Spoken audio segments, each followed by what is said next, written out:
A inteligência artificial promete deixar o desenvolvimento de software muito mais rápido. Mas a que custo?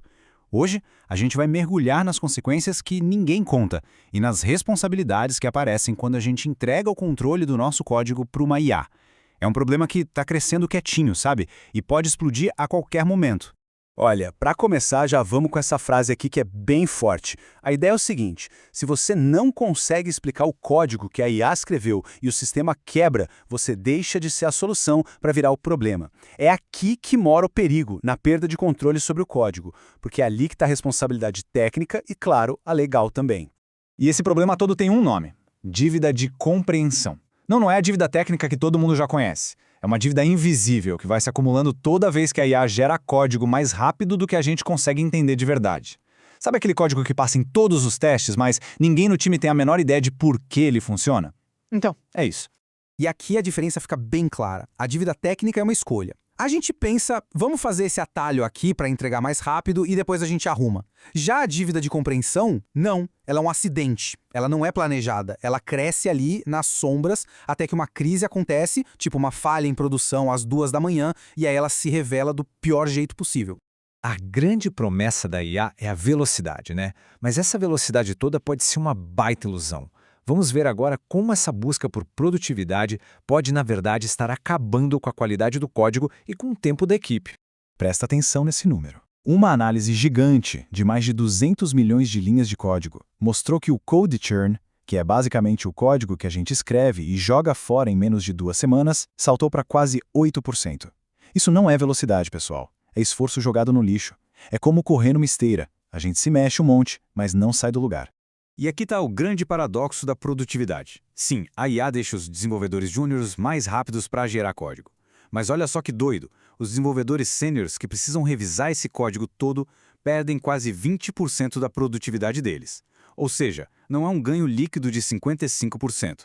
Na verdade, a carga de trabalho mental está sendo transferida para os mais experientes, transformando arquitetos de software em babás de código de baixa qualidade. Mas o problema não para só no código. Como a gente vai ver agora, essa dívida invisível tem um custo humano bem alto. O código gerado por IA afeta as próprias pessoas, minando habilidades que são essenciais e criando riscos enormes para a carreira delas. Essa citação aqui é de arrepiar. Quando um dev júnior usa a IA como uma muleta, ele deixa de construir os modelos mentais, a intuição que são necessários para resolver problemas de verdade. A pessoa aprende a pedir para o robô, mas não a construir a solução. Sem ralar para entender a lógica, fica difícil se tornar o sênior que o mercado precisa amanhã. E o ponto crucial é este: a intuição humana, aquela que a gente constrói com experiência, errando e acertando, é insubstituível na hora de uma crise. Um modelo mental que foi emprestado da IA não dá a profundidade que a gente precisa para achar a causa de um problema complexo sob pressão. É nessa hora que a dívida de compreensão vira uma falha catastrófica. E se não bastasse a dívida de compreensão, tem uma crise ainda mais urgente e perigosa: as brechas de segurança que a IA vai colocando quietinha dentro do nosso código. Quase metade, 45% de todo o código gerado por IA tem falha de segurança. Isso não é chute. É uma análise da Vera Code. E o motivo é simples. Os modelos de IA aprendem com código que está público na internet. E a internet, convenhamos, está cheia de código inseguro. A IA não sabe o que é bom ou ruim, ela só repete o que viu mais vezes. E aqui tem os exemplos bem concretos. A IA falha em se proteger de ataques super básicos como cross-site scripting em 86% das vezes. Para injeção de log, 88%. E aquela prática horrível de deixar senhas e chaves dentro do código acontece 2 vezes mais. E olha, a desculpa "foi a IA que escreveu" não vai colar quando os dados vazarem. Ok, o cenário parece bem ruim, mas a solução não é abandonar a IA. É mudar completamente o jeito de trabalhar com ela. A gente precisa parar de focar no código e começar a focar na intenção humana por trás dele. A pergunta que não quer calar é essa: como que a gente usa essa ferramenta super poderosa sem perder o controle? Como garantir que a automação trabalhe a nosso favor em vez de criar o caos? A resposta está em mudar o que a gente considera ser o trabalho mais importante. O principal não é mais o código que a IA gera, é a especificação, é a definição clara, escrita por um humano, sobre o que o código deve fazer e por quê. Na prática, isso funciona em 3 passos. Primeiro, o humano age como arquiteto. Ele cria a planta detalhada, a especificação. Segundo, a IA entra como equipe de construção, executando o que está na planta. E terceiro, e mais importante de tudo, a gente verifica se a obra corresponde exatamente à planta original, e não se ela só parece bonita. A verdade tem que estar na especificação.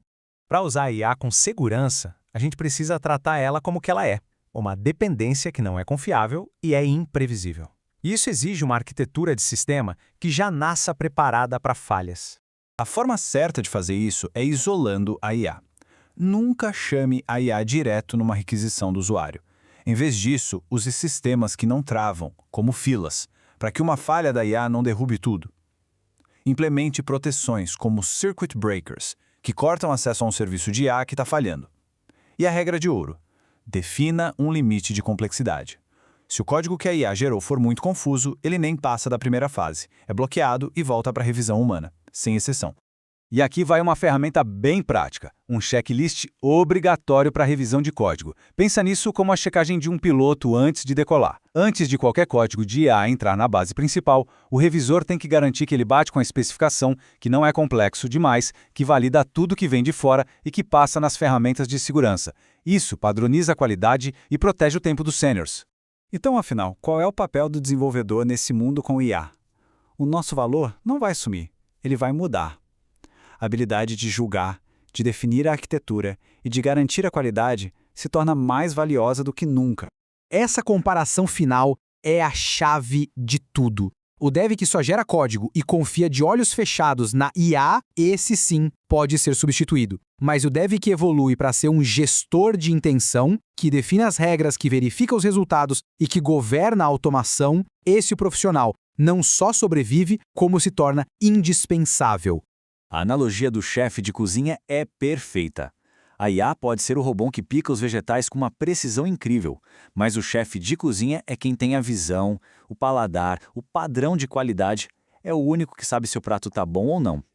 No desenvolvimento de software, esse papel é nosso. Saber por que um código deve existir é a habilidade que máquina nenhuma pode replicar. Para fechar, a gente precisa pensar na IA de um jeito diferente. Ela não é só uma ferramenta que faz as coisas mais rápido. Ela é um amplificador. Se você der para ela uma intenção clara, uma arquitetura sólida e um processo de revisão disciplinado, ela vai amplificar isso. Agora, se você der para ela requisitos vagos e confiança cega, ela vai amplificar o caos, só que numa escala muito, muito maior. E a gente termina com essa pergunta para refletir. A escolha de como usar essa tecnologia é o que define o resultado. A responsabilidade não é do modelo, mas do processo que a gente constrói em volta dele. Então, a questão que fica é: o que você está amplificando?